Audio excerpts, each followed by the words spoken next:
thank you so much for tuning in and clicking on this video. It's the latest on trend with your girl, Biani.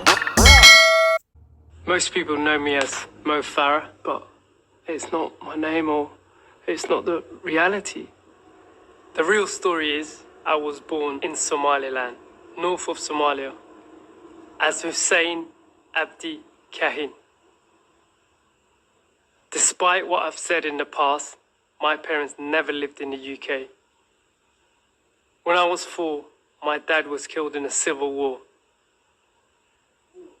You know, as a family, we were torn apart. I was separated from my mother, and I was brought into the UK illegally under the name of another child called Mohammed Farah.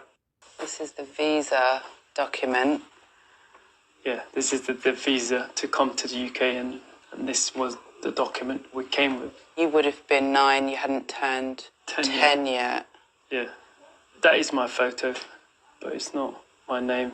From that moment, coming in with a different name and different identity. I know I've taken someone else's place, but I do wonder, what is Mohammed doing now? Wow, what a revelation. Sir Mo Farah has revealed that he was brought into the UK illegally under the name of another child. The 4-time Olympic champion said he felt the need to tell his story at whatever cost. I think a story that needs to be told. The bravery of him to do so after living with a different identity for so many years. It's just remarkable. The father of 4 said he was born in Somaliland as Hussein Abdi Kahin. This could potentially be a massive thing, and could he be prosecuted for this under this government? We know how strict the government is when it comes to immigration. Given in this current climate surrounding migrants is such an impactful way of leveraging his voice. So many people don't even realize how hostile the UK immigration system truly is. Although I saw from a small statement from the Home Office that nothing is going to happen, he's not going to be deported or anything like that. But what if it was somebody else's story? You know, we've seen the government literally deporting left, right and centre like no man's business. People are just being revoked of their citizenship. And yes, of course, there's reasons to that. But the point is that the immigration system is extremely tough. And perhaps, some people are saying that it should be like that because, yes, although, he is one of Britain's beloved, he's done so much for British sport. However, being under another circumstance, I think his story would be very different. I think if he wasn't a legend, if he wasn't quote unquote Mo, it even sounds weird me calling him Mo now.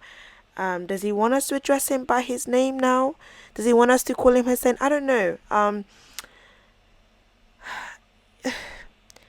Sorry, there's just so much to think about about this story. It's like, wow, you're gonna be restarting your whole life again, adapting to your living in your name, in your true identity.